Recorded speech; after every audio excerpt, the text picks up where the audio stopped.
So, Julian, this is, how many times have you been to Ascend? Oh my God, since the original one. We've become pretty faithful. And you've been in the business a long time. You were a normal broker doing it the normal way, and you've now discovered a company that's not doing it the normal way. So, That's right. I normally say that people have a story behind it. They have a Absolutely. why. What's your why behind that? Well, you know, like you said, I was a broker, and for years, one of my biggest challenges were the truthful navigation. You sit in the executive suite, you plan out a plan, and then you take it to the warehouse and try to get Joe, the forklift operator, to adhere to it. How do you do that? How do you get that? And there's a lot of education. Worst part of that is always a segment of our population that we're trying to impact. They're not even at our meetings. You know, they're at home, they're dependents, they're family members with chronic diseases, and they're not hearing the story.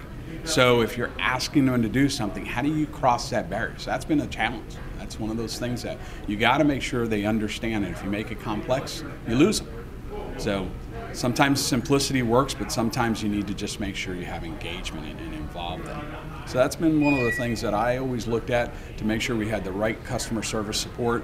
When I started down this journey, there was just a big black hole. Agents did a great job up front, but the members weren't engaging. They weren't doing the things that needed to do to change behavior.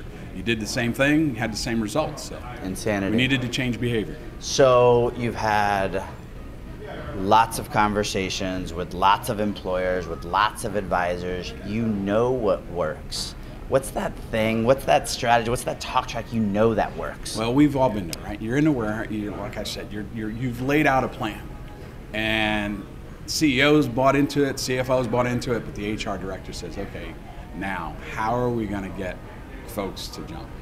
Reference-based. You talk about reference-based and self-funding, it's scary, but you got to bring it back to say that's not that far from what we started years ago. I remember we used to do usual and customary, right? So there's always basis there. So even though you're doing something differently, you've got to make sure that the employees understand it and you communicate. And we've got to reach them where they live today. Okay, emails don't necessarily work. You know, sending out flyers to home, packages that they receive. We all receive mail these days that we just toss aside because nobody's actually sending you a "Hi, I miss you," card anymore. So we need to make sure that we communicate. Technology is critical, and different levels of age and different segments of the population use technology differently.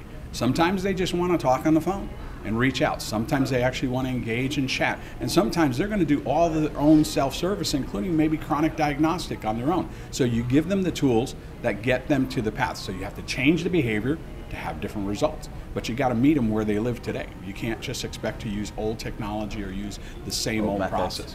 Yeah. So you know the playbook, it works. You talk to a bunch of people, but not everybody goes down this road. No, that's right? for sure. So if you were sitting in front of an advisor, sitting in front of an employer, what do you tell that person?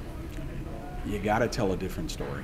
You got to present all of the solutions. It's not all about the dollars and cents. It appears that way, that dollars and cents. We see these huge checks being delivered. All that's wonderful and it's impactful. But if that employee, again, I go back to Joe driving the forklift in the warehouse, if he doesn't understand that we want him to behave differently, if you haven't incentivized him to say, hey, if you do bundled services for all your surgery, you have no out-of-pocket expense. I guarantee you the average employee, you catch them in the hallway, you tell them that, it's written in their plan design, but they haven't heard it. Yep. So you need to engage them, put in that advocacy program, give them the tools. Remember, healthcare doesn't happen 9 to 5. 24 hours a day, 7 days a week. Your kid's sick on a Saturday afternoon. If you don't have somebody to speak to redirect you back in, you go into the emergency room. Highest level of cost, probably mid-market, when it comes to quality of care. So you want the high level of care, at the right place, at the right price. So steerage is critical. Put the tools in place, and empower them to make the right decisions. So that's the differentiator. Come in with the solution, but know how you're going to roll out your program. Complete it. Awesome. Well, buddy, thank you so much. Hey, man. Appreciate it. Thank you so much.